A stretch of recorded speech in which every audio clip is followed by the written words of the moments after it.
Epilogi. Terima kasih sudah mengklik podcast horor ini. Kali ini aku akan membawakan kisah horor fiksi yang diangkat dari novel karyaku yang berjudul Rahasia Mertua. Kisah horor ini menceritakan tentang seorang wanita bernama Sarah yang baru saja menikah dan mengetahui fakta bahwa kedua mertuanya adalah penganut aliran kejawen. Pada malam-malam tertentu, kedua mertua Sarah mengadakan ritual semalam suntuk di dalam sebuah kamar khusus yang mereka sebut dengan kamar doa. Di saat itu pula lah, makhluk-makhluk yang tak kasat mata akan berdatangan dan berkeliaran di dalam rumah besar berbentuk joglo itu. Lalu, bagaimanakah nasib Sarah selanjutnya? Untuk mengetahui kelanjutannya, silakan siapkan posisi ternyamanmu dan selamat mendengarkan kisah horor persembahan dariku.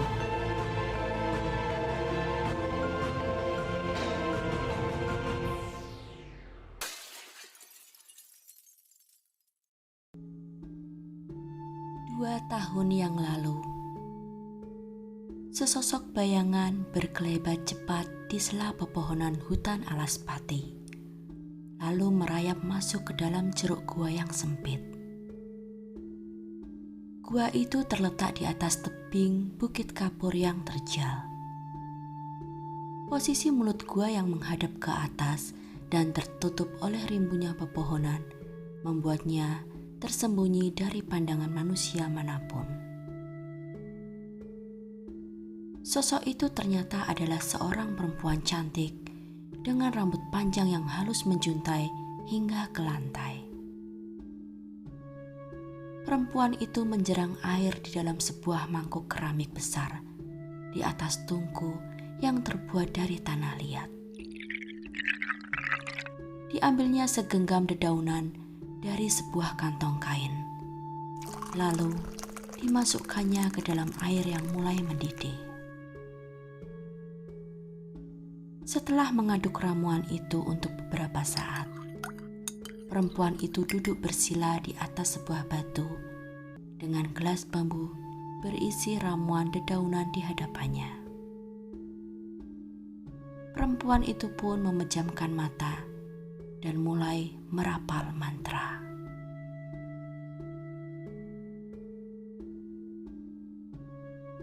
Saat air ramuan itu sudah suam-suam kuku, perempuan itu menyuapkannya sedikit demi sedikit pada bibir Surtini yang terbaring pucat dan lemah.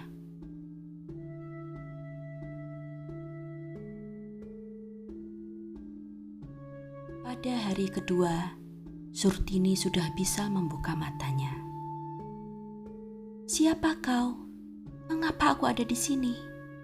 Tempat apa ini?" Surtini tampak linglung memandang sekeliling ruang gua dan berhenti pada sosok perempuan yang duduk bersila di atas batu. "Namaku Nyai Gandamayit. Akulah yang menyelamatkanmu dari serbuan kompeni ke desamu," ujar perempuan itu dengan tenang. Lalu, ia pun mengingatkan kembali pada Surtini tentang dendamnya kepada Joyo Lodaya serta kematian suami, calon anak mereka, dan kedua orang tua Surtini. Surtini menangis terisak saat teringat itu semua. "Mengapa kau menolongku? Mengapa tak kau biarkan aku mati saja?" gugatnya di sela tangis. "Apakah itu benar-benar keinginanmu untuk mati?" Nyai Gandamayit tertawa mengejek. "Bahkan dari gua ini, aku bisa mencium dendam kesumatmu sejak kau berada di dalam rumahmu. Dendam yang kau bawa hingga detik ini. Lalu apakah kau benar-benar sudah melupakan dendam itu dan mau mati begitu saja? Jangan jadi munafik, Surtini," hardik Nyi Gandamayit murka. Nyali Surtini menciut. Ia tahu apa yang dikatakan Nyai Ganda Mayit adalah suatu kebenaran. Mestinya ia berterima kasih atas pertolongan perempuan aneh itu. Maafkan aku, Nyi. Terima kasih sudah menolongku. Surtini berkata lirih. Matanya berkaca-kaca menatap Nyi Ganda Mayit. Aku akan mengembalikanmu ke desa bila kau pikir kau bisa melanjutkan hidup sebagai pecundang. Atau kau bisa tinggal di sini, mempersiapkan diri untuk menghadapi Joyo Lodaya. Itu pilihanmu, kata Nyai Ganda Mayit dengan lugas. Aku memilih tinggal di sini, Nyi. Aku ingin menghabisi Joyo Lodaya, jawab Surtini mantap. Bagus, sekarang habiskan minumanmu itu, lalu makan daging babi hutan yang sudah kumasak untukmu agar tenagamu pulih.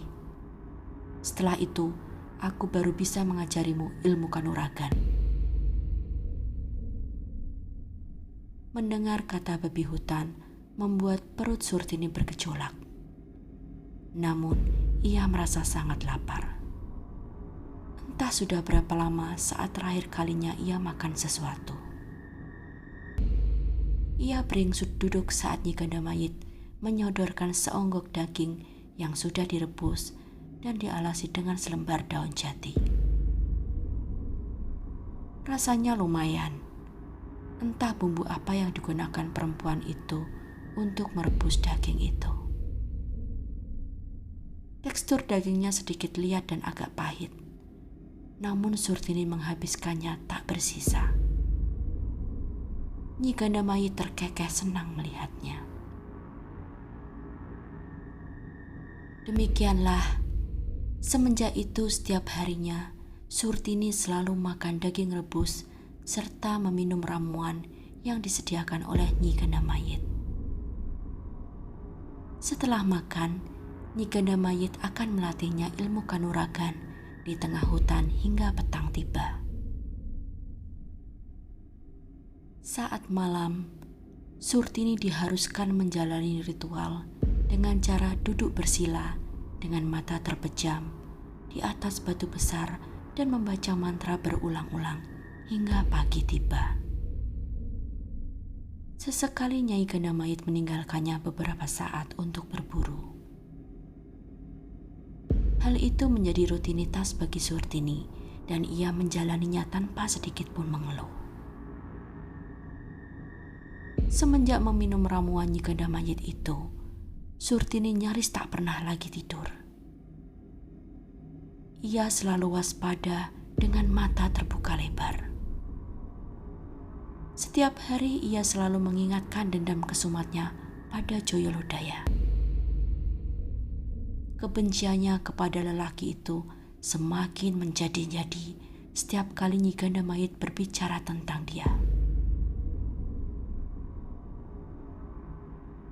Hingga kini, Surtini terkagum-kagum dengan kemampuan Nyi Ganda Mayit yang bisa mencium dendamnya hingga membawanya tinggal di gua ini.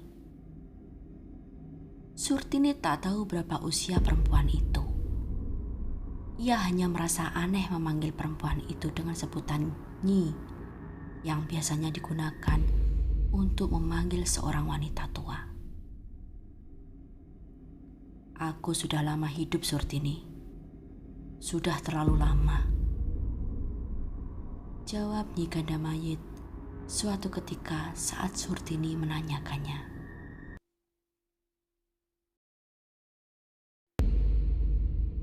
Sedang apa kau?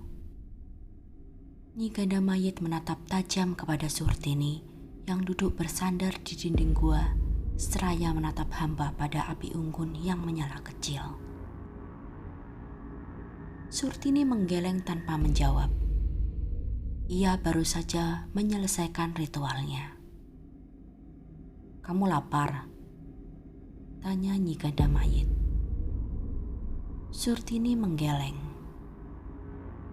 Aku bosan berada terus di gua dan hutan ini, Nyi. Kapan kau izinkan aku keluar?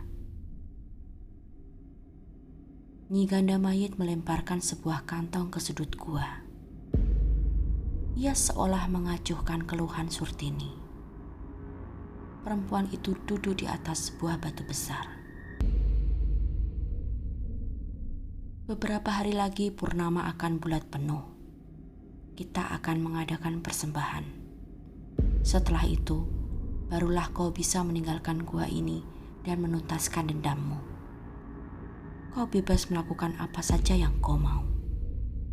Saat itu, aku rasa kau sudah cukup kuat. Aku sudah tak sabar ingin segera mencari lelaki bajingan itu dan membunuhnya, Nyi. Mata Surtini berkilat-kilat penuh kesumat. Untuk apa kau terburu-buru ingin membunuhnya? Lebih baik siksa hidupnya secara perlahan. Kau perempuan yang bertubuh dan berwajah indah, Surtini. Gunakan itu untuk membuat lelaki itu sengsara. Kematian yang cepat tak sebanding dengan rasa sakit yang dia berikan kepadamu. Dia tak pantas mendapatkan kematian yang cepat. Surtini tertunduk. Ia menggumam lirih. Aku bahkan tak tahu di mana harus mencarinya, Nyi. Nyi Ganda Mayit terkekeh.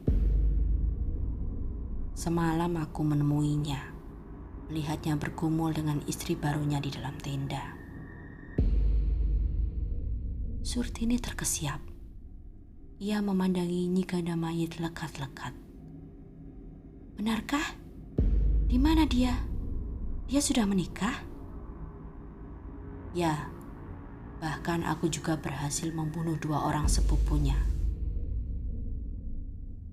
Perempuan itu kembali tertawa senang. Suatu saat kau akan menemukannya sendiri dengan daya linuihmu. Sekarang, rebuslah daging di kantong itu. Kau harus makan sebelum berlatih lagi. Surtini bangkit dan meraih kantong kain yang berlumuran darah. Daging apa ini, Nyai? Lembut sekali. Tanya Surtini sambil menekan permukaan daging yang licin dan kenyal, berwarna merah tua dan segar. Itu jantung dari salah satu sepupu Joyo Lodaya.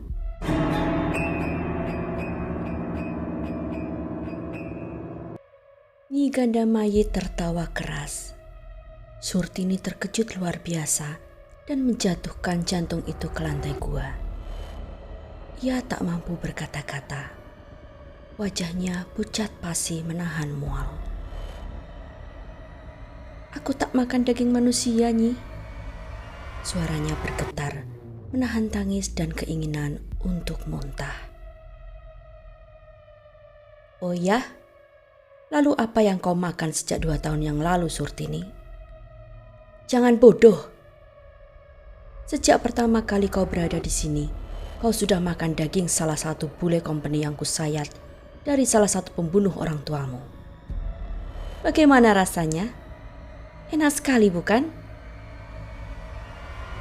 Aku pun bisa melihat kau menikmati sekali makan daging bayi-bayi yang kuculik dari ibu mereka, yang kau kira sebagai daging kelinci hutan.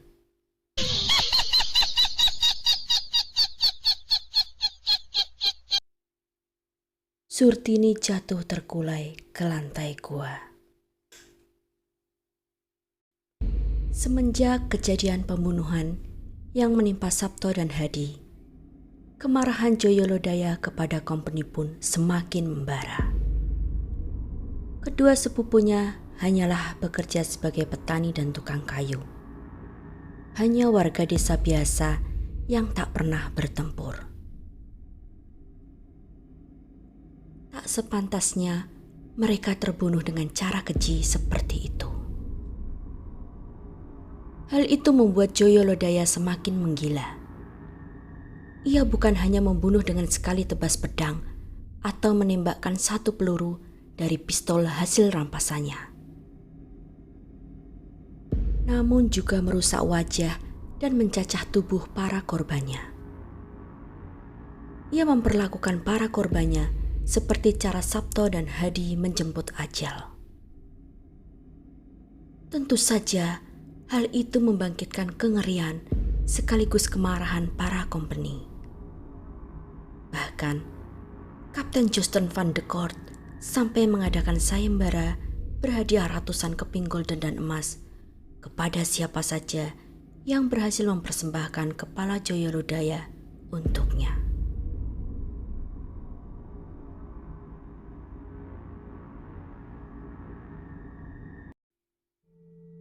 Sampean gila, Kang.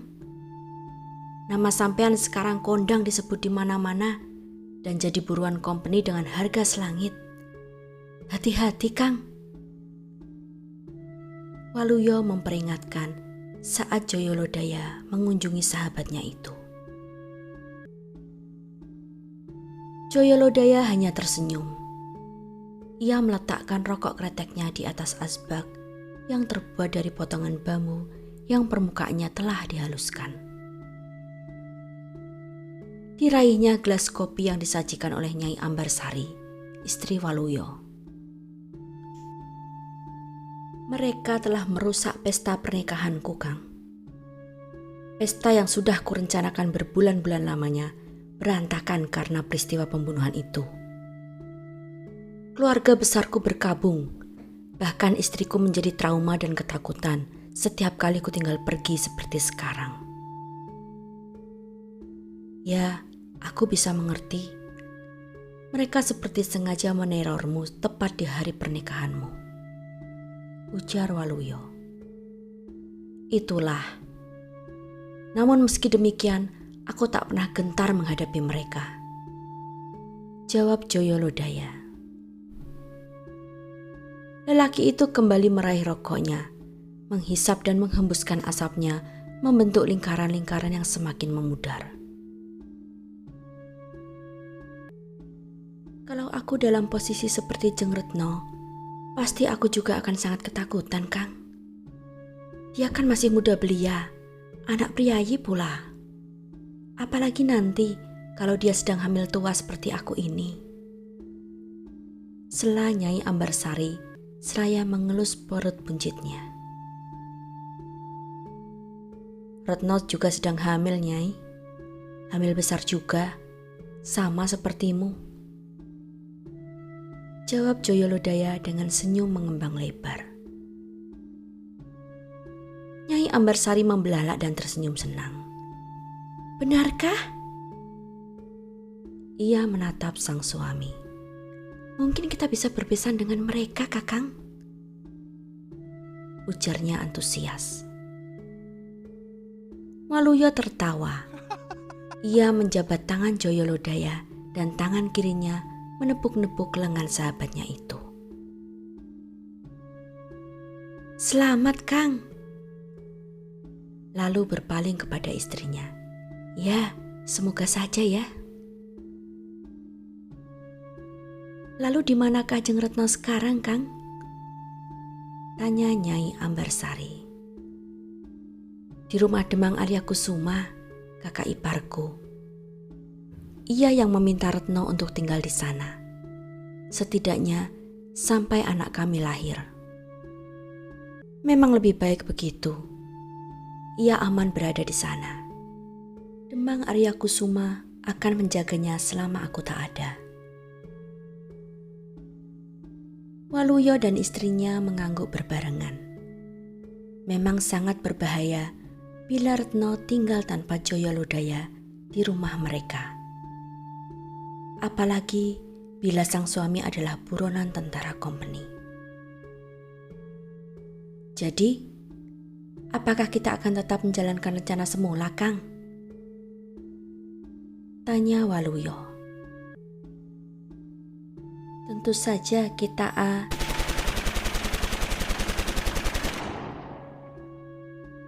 Belum sempat Joyolodaya menyelesaikan kalimatnya. Tiba-tiba terdengar berondongan tembakan dari arah halaman. Nyai Ambarsari menjerit ketakutan. Waluyo segera menyambar lengan sang istri dan menariknya untuk menunduk di bawah meja.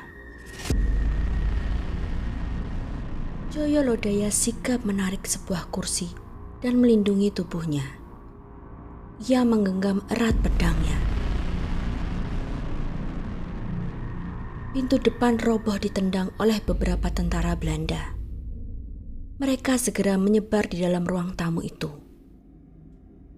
Ruangan berukuran 3x5 meter itu seketika terasa sesak. Joyo Lodaya menghitung sekilas. Ada sekitar 10 orang tentara dengan senapan terkokang sedang mengepung dan mengarahkan senjatanya ke arah mereka bertiga. "Menyerahlah kalian semua. Berdiri dan angkat tangan," bentak salah satu dari tentara itu. Waluyo memegangi lengan dan pinggang sang istri untuk membantunya berdiri. Nyai Ambarsari menangis gemetaran seraya memegangi bagian bawah perutnya. Kedua kakinya terasa goyah. Joyo Lodaya meletakkan pedangnya dengan hati-hati di permukaan lantai kayu. Lalu ia berdiri perlahan sambil mengangkat kedua tangannya. "Angkat tanganmu!" bentak tentara itu lagi ke arah Waluyo yang masih memegangi sang istri. "Tolong, lihatlah, istriku sedang hamil. Dia..." Satu tembakan menyalak dari pistol tentara itu bersamaan dengan teriakan histeris Nyai Ambarsari. "Tidak!" Perempuan itu limbung, tak kuat menahan tubuh suaminya yang merosot perlahan ke lantai. Sebutir peluru melubangi dada kanannya.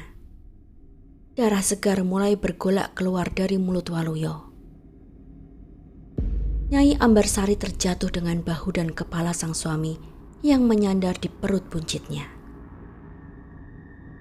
Wanita itu mengaduh sekali lagi saat punggungnya menghantam sebuah kursi di belakangnya.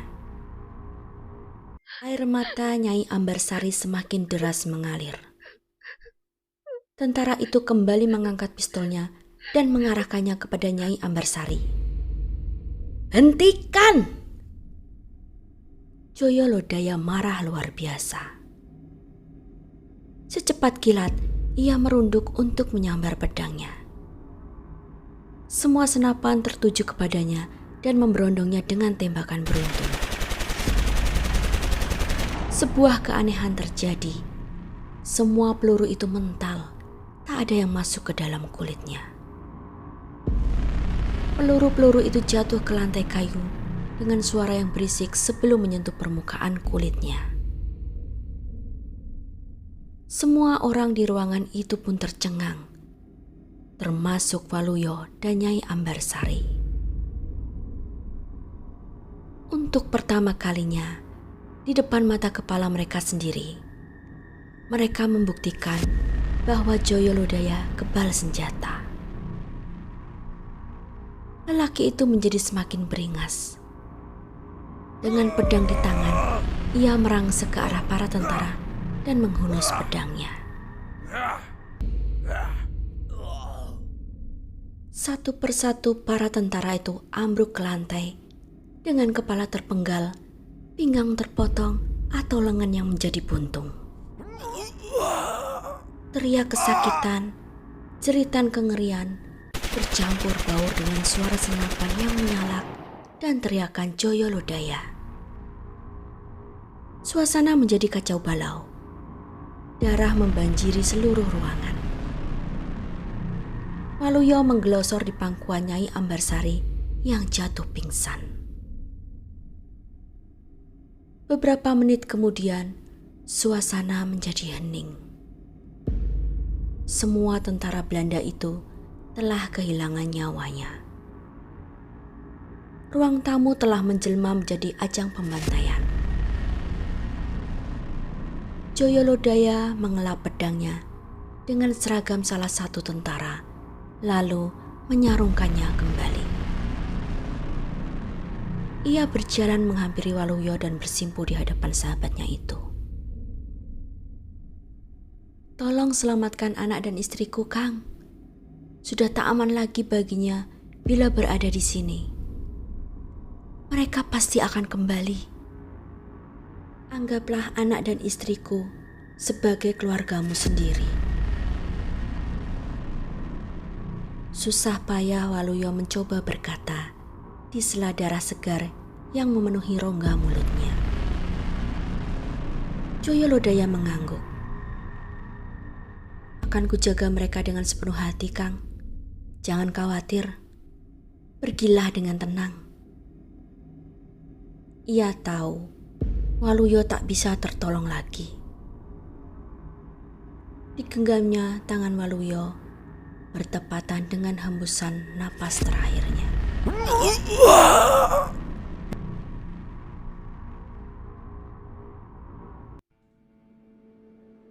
Demikianlah akhir part ke-10 dari kisah horor yang berjudul Rahasia Mertua. Apakah kalian suka ceritanya? Silakan tinggalkan komentar, like, share, dan subscribe channel ini agar kalian mendapatkan notifikasi setiap aku mengupload part berikutnya. Terima kasih.